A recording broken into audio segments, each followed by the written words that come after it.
Iya, Assalamualaikum warahmatullahi wabarakatuh. Baik, bagus sekali pertanyaannya.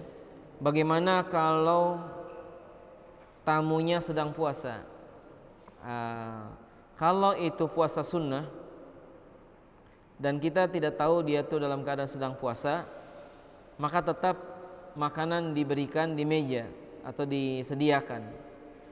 Ternyata orang ini bilang, maaf kami semuanya puasa, ya sudah nggak usah dikeluarkan, bisa diambil lagi atau dibiarkan.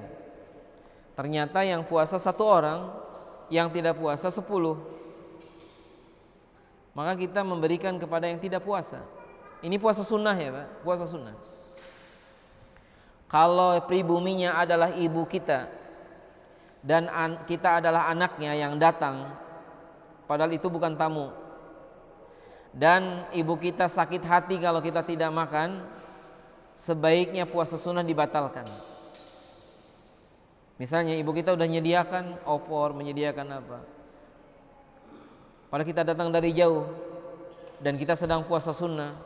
Kalau saya, walaupun tinggal 5 menit mau buka puasa, sementara orang tua akan sakit hati kalau terlambat kita makan, sebaiknya kita makan. Insya Allah kita dapat 2 pahala. Nah, bagaimana kalau sekarang dibalik? Pribuminya yang puasa, tamunya yang tidak puasa. Kalau ini nggak usah ditanya tamunya puasa tidak, ya kan? Ya nggak ada masalah, kita sediakan aja. Baru ketika sang tamunya, ayo jenengan juga makan, baru kita bilang, maaf saya sedang puasa. Itu boleh. Dan kalau tamunya adalah ibu dan bapak kita, kita sekarang di rumah kita ini menunggu kedatangan mereka dan sedang puasa Senin Kemis, sementara orang tua kita datang, dia dalam keadaan tidak puasa, sebaiknya jangan lanjutkan puasa sunnahnya, batalkan aja. Karena pahala berbuat baik kepada kedua orang tua, menyenangkan keduanya, walaupun dalam urusan makan itu lebih besar pahalanya. Sama dengan begini, kalau kita makan bareng dengan orang tua, mana yang baik? Kita ngambil duluan atau orang tua yang duluan kita ambilkan? Jawabannya orang tua kita yang duluan mengambil atau kita ambilkan untuk orang tua. Karena kalau kita ngambil duluan, bisa jadi ada makanan yang orang tua suka, lalu kita keburu mengambilnya, dan ini khawatir jadi dosa. Dan itu kebiasaan sahabat begitu. Kalau makan bareng dengan orang tuanya, diambilkan untuk orang tuanya, sementara dia belakangan. Cuman orang tua sekarang sangat baik sama anak, itu masalahnya. Biarkan saja sayurnya dapat kuahnya, yang penting anaknya dapat isinya. Itu orang tua sekarang. Cuma kadang-kadang anaknya tidak tahu diri, itu masalahnya. Ada jamaah umroh, anak dan ibu. Anaknya perempuan, ibunya ya jelas perempuan ya. Maksudnya itu makan, saya cuma heran saja. Beliau anaknya ini tidak mengambilkan makan buat ibunya dengan alasan biarin aja ibuku sanggup ambil sendiri. Nah, kasusnya adalah tadi, ternyata detik-detik terakhir makanan itu mau habis, ikannya tinggal 1, sementara dia dan ibunya, kalau saya sebagai anaknya, saya akan kasihkan itu kepada ibu kita, biarkan kita hanya dapat kuahnya saja. Cuman ibunya itu memang sangat baik, biarin aja, kamu aja yang ngambil, aku nggak apa-apa dengan airnya toh. Itu ibu sekarang. Dan saya kira orang tua sekarang begitu semua rata-rata. Semoga Allah merahmati ikhwah. Ada seorang ikhwan, dia bawa ayahnya safar. Ayahnya tidak mau mobilnya dinyalakan AC-nya. Dari Jakarta sampai Semarang. Apa yang dilakukan seorang anak? Ketika ingin menyenangkan orang tuanya, maka dia tidak nyalakan itu AC dari Jakarta sampai sini. Ternyata sebabnya sederhana. Bapaknya itu kalau AC dinyalakan langsung muntah, maka tidak dinyalakan sama sekali dan nggak muntah, karena kebiasaan dia naiknya mobil bak yang di belakang itu, pokoknya kena angin, harus kena angin. Cuman yang agak sulit, ada kasus seorang jamaah umrah, dia tidak mau naik lift ketika di Madinah dan di Makkah, padahal dapat kamarnya lantai 14. Aduh, ini pusing juga. Saya cuma bujuk kepada si ibu ini, gini aja, kita cari kamar yang bawah. Dapatnya lantai 3, sama juga anak tangganya ada minimal ada 6, ditambah ruang-ruang di bawahnya kan ada.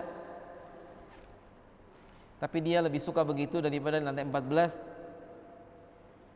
Dan itulah kenyataan yang ada. Ada sebagian orang tua yang bukan primitif ya, zaman mereka belum ada yang begini, dan kalau dipaksakan bisa jadi madarat. Udahlah, apa yang mereka bisa itu yang dilakukan. Cuman yang paling pusing juga, ada sebagian jamaah dia tidak bisa buang hajat di WC hotel, dia nyari sungai. Ini yang paling susah. Di mana Ustaz ada sungai di sini? Di sini tidak ada sungai, adanya kering. Jadi dia nggak bisa keluar buang hajat kalau di kamar mandi, apalagi di hotel yang begitu. Karena dia seumur-umur udah punya WC, dia punyanya sungai. Ala kulli hal ikhwas sekalian, itulah tantangan. Kalau ada yang seperti ini harus maklum, seperti Nabi maklum kepada orang Arab Baduy yang kencing di masjid, gitu ya. Dalam urusan makan pun, kalau misalnya ibu kita senangnya makanannya tipe yang A, misalnya pedas, misalnya kita sama sekali nggak suka pedas, usahakan ketika makan bareng dengan dia pura-pura suka yang pedas. Sampai seperti itu di kalangan salaf.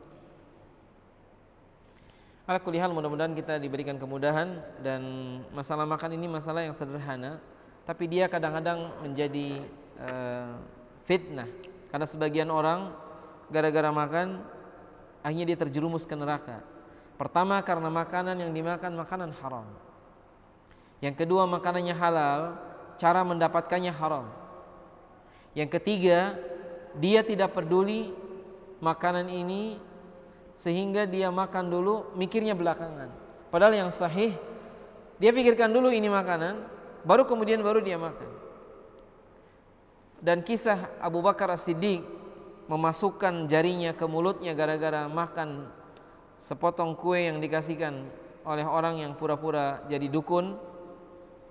Beliau mengeluarkan kembali yang sudah dikunyahnya, hatta waqa'a ma fi batni. Lalu Umar datang dan mengatakan, irham nafsaka ya Abu Bakrin, kasihani dirimu hai Abu Bakar.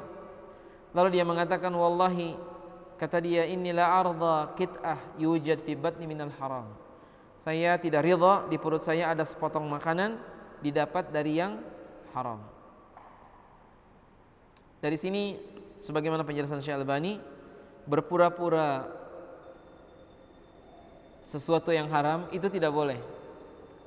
Misalnya ini air putih, saya minumnya pura-pura minum khamar, ini nggak boleh.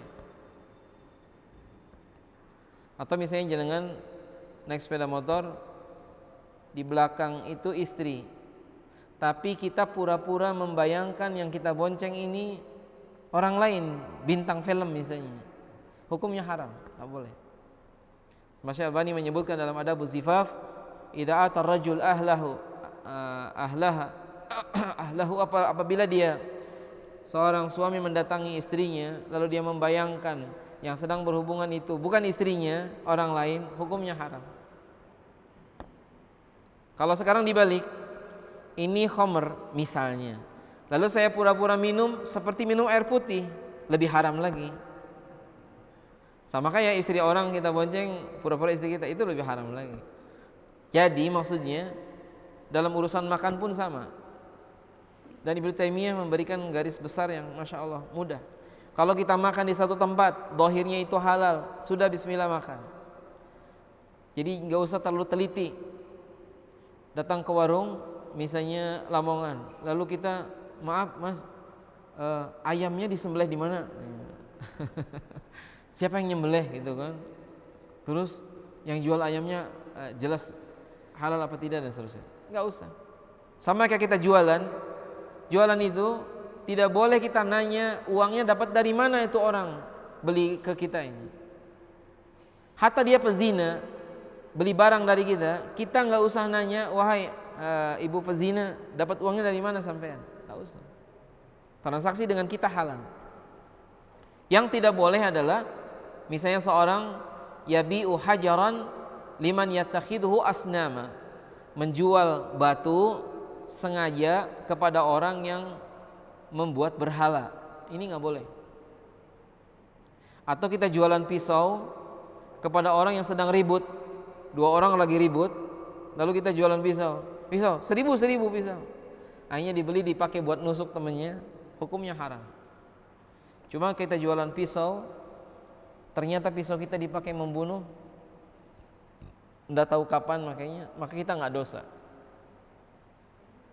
Jadi insyaallah kira-kira begitu. Wallahu taala a'lam bis-shawab. Sallallahu ala nabiyyina Muhammadin wa ala alihi washabihi ajma'in. Wa akhiru da'wana alhamdulillahi rabbil alamin. Wassalamualaikum warahmatullahi wabarakatuh.